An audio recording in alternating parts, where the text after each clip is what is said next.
Hey y'all, it's Amanda and this is my Texas Zone 8 garden, and before we dive in, be sure to like this video, subscribe to the channel, and share this with a fellow gardening friend. Okay, we're outside. It is mid-September. Oh, do you see that giant bumblebee behind me? It is mid-September. It's only 85 degrees outside. And like in the middle of the afternoon at 4 o'clock, which is typically some of the hottest times of the day.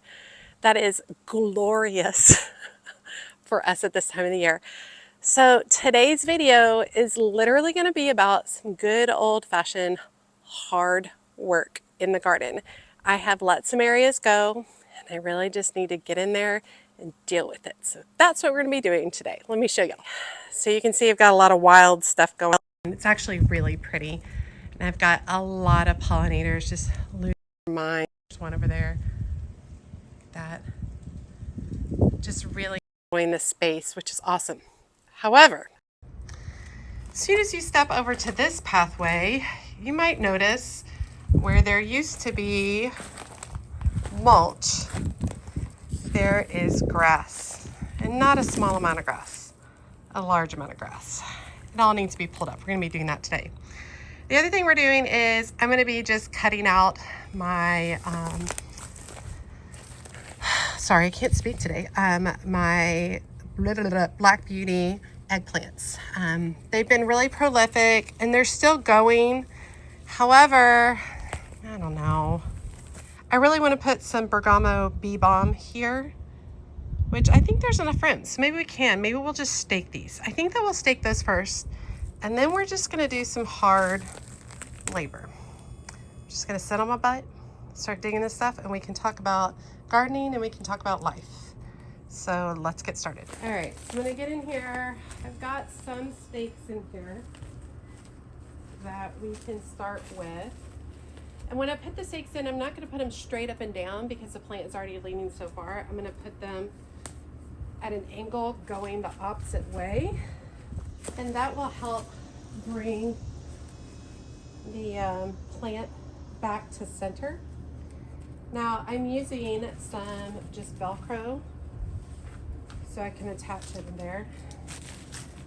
And these really are producing beautifully. Try to get towards the main branch in here. And I've got an existing guy right here that was no longer doing the work it needed to do. So once again, I'm going to put it back in here at an angle. And it does look like I should definitely harvest as well. I'm going to bring this plant back this direction. You can see what a difference that does, opening up the pathway so that I actually can get in there and do some work on the grass, which is one of the reasons I haven't noticed it as much either. Now we've got here, this is a lantana. I'm just going to redirect it back in, and then I've got this zinnia. So let's deal with that too. Now I know you guys are all like 85, 84, that's hot. No, that is nothing. That is glorious weather. So I'm going to put another stake in here. And then I'm going to come in here and I'm going to cut this zinnia back above sets of leaves. I'm going to take off those orange because there's still plenty of time for this zinnia to reproduce before cold weather. So massive cutback. I'm going to bring the whole plant backwards like that. We're good. And then I'm going to go ahead and do a cutback on this lantana so I can actually see the space where I need to be working. And I'm going to continue all this with each of the plants. Let me move y'all to a new direction though. I always like when y'all can get different views of the garden.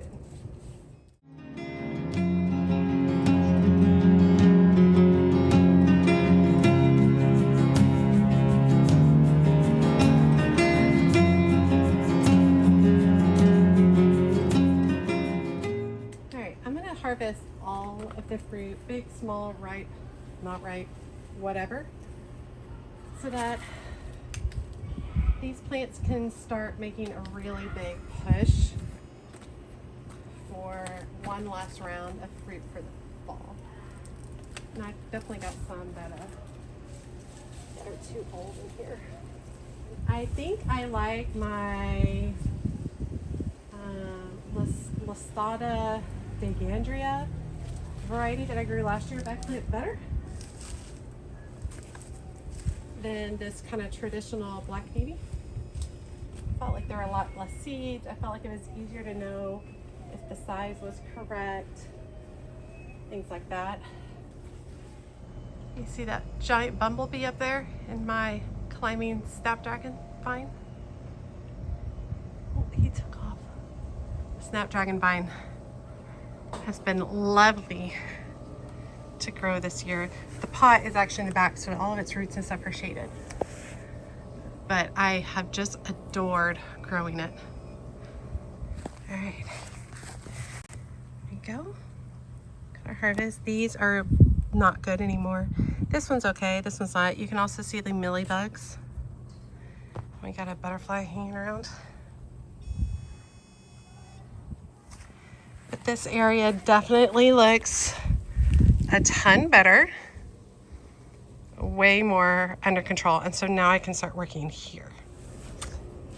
Okay, so this is Bermuda grass. It's the worst. And I usually am more in check on it, but it didn't work out this year. It got so hot, y'all. I just couldn't, and I just went through a really big period of time. And it's really hard to get into the garden. I just didn't want to. And you know what? It's fine. Totally fine. So basically what I'm going to be doing is I'm going to pull up what I can, and then I am going to have to treat this with grass killer. Do I want to treat this with grass killer? No. Have I gotten too far from the point of no return? Yeah. So it's just kind of a reality thing. Sometimes we got to do things like that. And Bermuda sends like runners. So, and then everywhere that the grass touches, it can make a root. So you can end up having a really long trailing stuff throughout. So, and then another deal with Bermuda grass is its roots can grow up to 12 inches deep. So when I first created this pathway, all these mulch pathways, I used cardboard and then weed barrier. And it held on for a couple of years. It did real well. And then here we are. So it's just something that just happens. It's just kind of part of the deal with Bermuda grass. And if you have Bermuda grass, you know. So Bermuda grass is forever. Forever. So, but yeah, I will treat this with a grass killer, and I'll only treat one section at a time, and then I'll try to keep my dogs on one half of the yard while I treat one section, and then I'll go back to the other section. But I've got roots, and they come through the cardboard and through the weed barrier. So that. Is what it is, and we'll just keep working through here. This was not the video I intended to make today, but I walked out here and I was like, you know what? Lucky for this weather, so today is the day, and go for it. And I'm just using my little mini pitchfork to get in there and kind of get underneath the root system and pull it up. Pull up at least what I can. This is in no way getting rid of this Bermuda grass, because like its root systems are extensive, but makes it a little bit more bearable for me to look at, which is also important. And now I'll just treat this whole section over here with grass killer. I'll have to be very careful to stay away from my heirloom chrysanthemums over here, that they're getting ready. We're about 8 to 10 weeks off from them blooming, which is very exciting. They probably need to be treated with some fertilizer. So maybe we'll do that if I'm not too white from doing this. And I've let this grow so thick that it's created like a mat. I got my stuff planted in the front garden, some of my fall annuals. Very exciting. And then today I was at Walmart because I was making a care package for my friend who just found out she has shingles. She's had such a rough medical year, and of course your body, when it's stressed out, it gets shingles. It's the dormant version of the chickenpox virus. Now that she got shingles, so I was making her like a little care package, like a fall blanket, mug, chocolate, and then anti-itch cream and oatmeal bath stuff to help with all the itching and the pain. Shingles is very painful. Anyway, so I was at Walmart and they had their pumpkins out.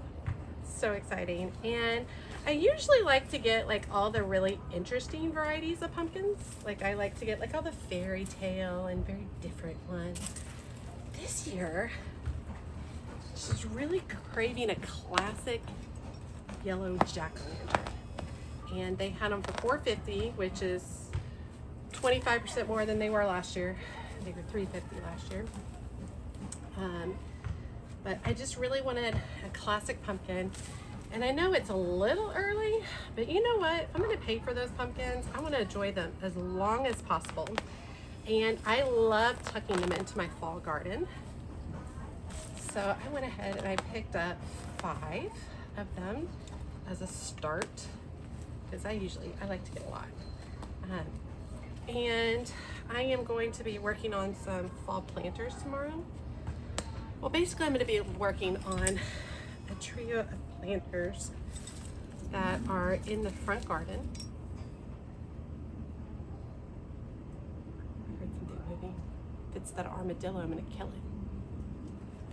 I'm usually pro wildlife, but that friggin' armadillo, I hate him. Anyway, I'm going to be working on a set of 3 planters that's in the front garden tomorrow. And they already have some existing perennials and some existing plants actually left over from the spring that are starting to perk back up since our weather is cooling off. So I'm going to do a video on utilizing what you have in your containers. So trying to utilize some and then adding to it a lot of the fall annuals that I grew from seed, but really trying to be budget conscious on creating a fall planter. As opposed to just buying all brand new plants to make the planter. I will say my usual MO in the past has been to buy all new plants, but more and more I've been focusing on budget gardening, because it turns out gardening is a very expensive hobby. And I know the rest of y'all feel the pain. So everything is just, prices are skyrocketing. So I have to be more budget conscious, but I want to continue enjoying what I love.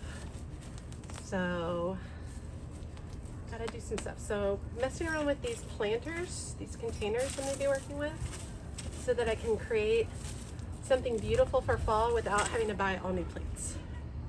That's the goal. And I have been working since June to grow all these beautiful, hear all that popping? That's all the roots.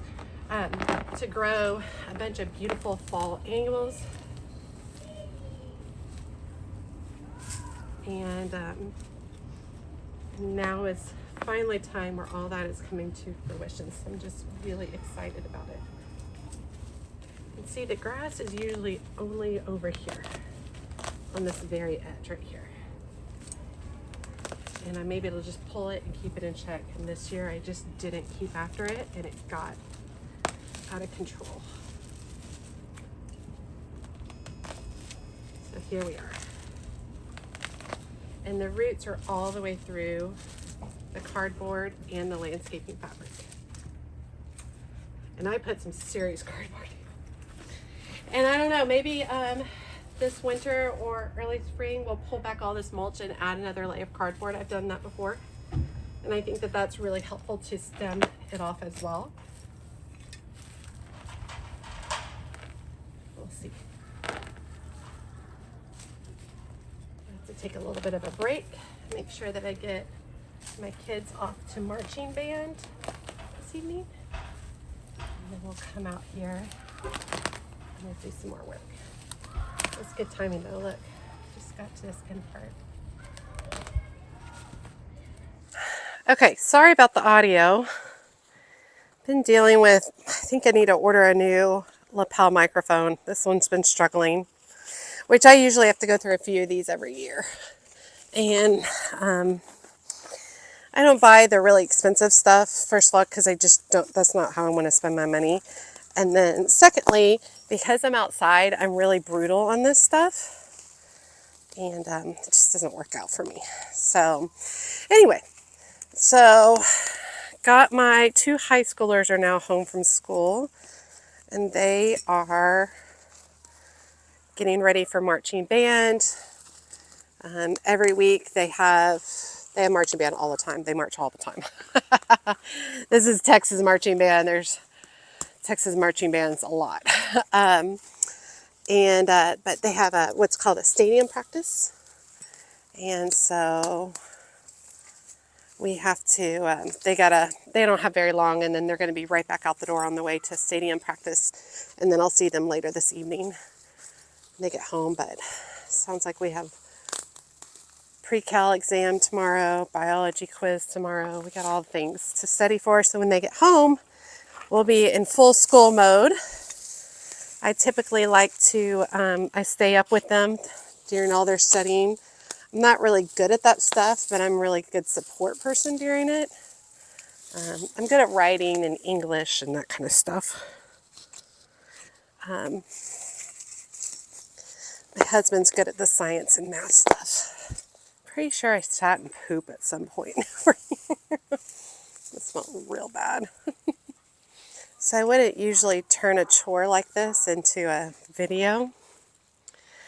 Truthfully, more and more, being super real in my videos is very important to me. Being super real in my videos is important to me. And that ain't not just myself, but also like gardening in general. Because there's definitely like gardening channels that are fun. They're more like lifestyle. You know, everything's pretty and all that good stuff. That's not this. That's not this. Look at, check that out. It's one of the roots. Crazy, huh? That's not this channel. Gardening's hard. So like I said, I wouldn't ordinarily turn this into a video, but all of a sudden I just felt like it was super important to be like, some gardening tests suck. This is one of them. I'm also gonna pull out this celosia. It's got spider mites pretty bad. All right, so now we're getting into nut sedge. And nut sedge basically sends little runners underneath, and then it creates from one to one to one, like all the way across like that. It's pretty rough to get rid of. You can see like this is all connected. It does look like this is growing on top of the mulch or on top of the weed barrier. So that's one saving grace we'll be thankful for. This side's not nearly as bad. Thankfully. Over here is a lot of nut sedge. Oh.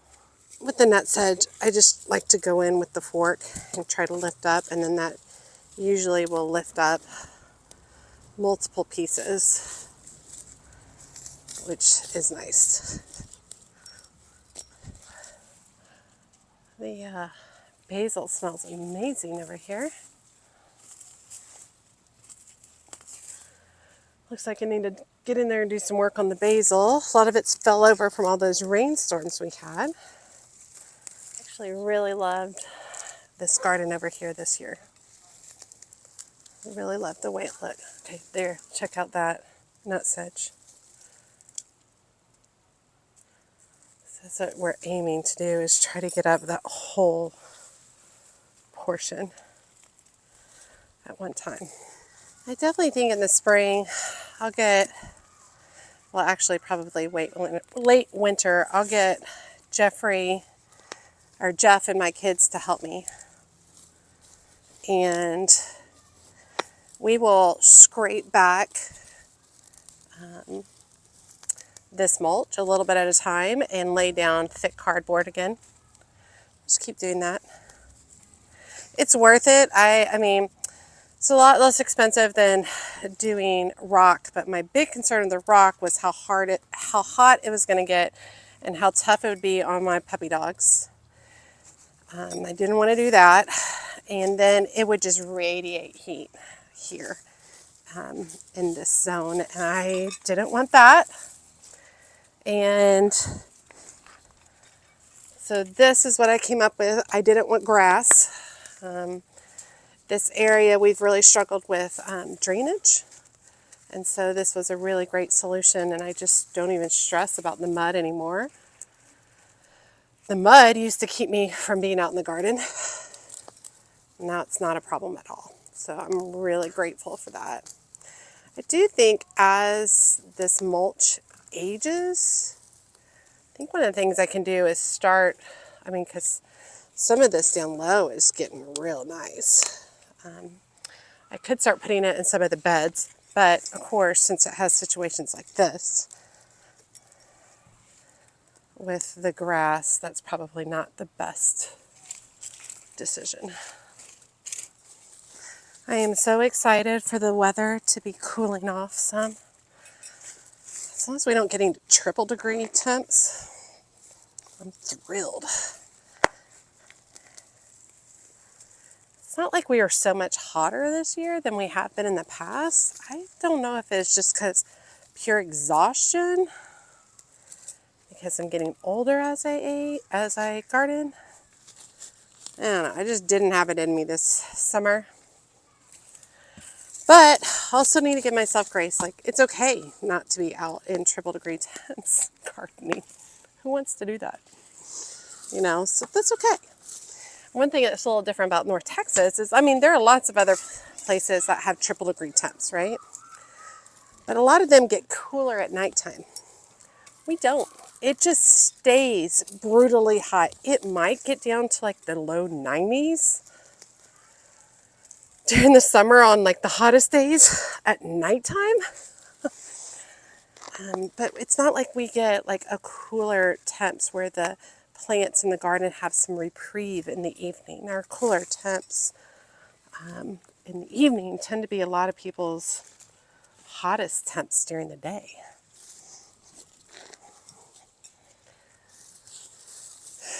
You can definitely see some digging over here where the armadillo's been going back in there into the garden. Pretty sure I'm going to have to take some ibuprofen and a Epsom salt bath tonight. I love being out here and hearing all the kids playing outside in our neighborhood. They have a real good time. We have a lot of kids on our street. They all mix up in ages too, which is kind of nice. So they'll all play together even though they're not the same age. This is pretty cool. My youngest loves to go out and hang out with everybody. All right, I have found ants. Oh yeah. Okay, I didn't quite get to everything. I've got some there and I've got some going back that way, but still a massive difference. Those ants I got lots of little bites, so I need to get inside, take care of that. I didn't notice. It's okay. Get some pretty things in the garden though. Definitely starting to get all of mealy bugs coming out. I need to hit up the snapdragons with some fertilizer. Celosia doing well. Okay, like I said, it's just good old-fashioned hard work. Nothing special. Just real life gardening, dealing with real life stuff, and then getting eaten by ants. So I'm gonna head inside. Hope you guys enjoyed today's video. I hope it gave you some peaceful time and to know that, hey, there are other people out here doing a lot of just hard work in the gardens. All right, I'm gonna just cut this short and I'm not gonna do my typical stuff because I'm not gonna lie, my legs are on fire. So I need to go handle that. All right, you guys, as always, she's a mad gardener or a decorator or anything else that she wants to be. Thanks, y'all.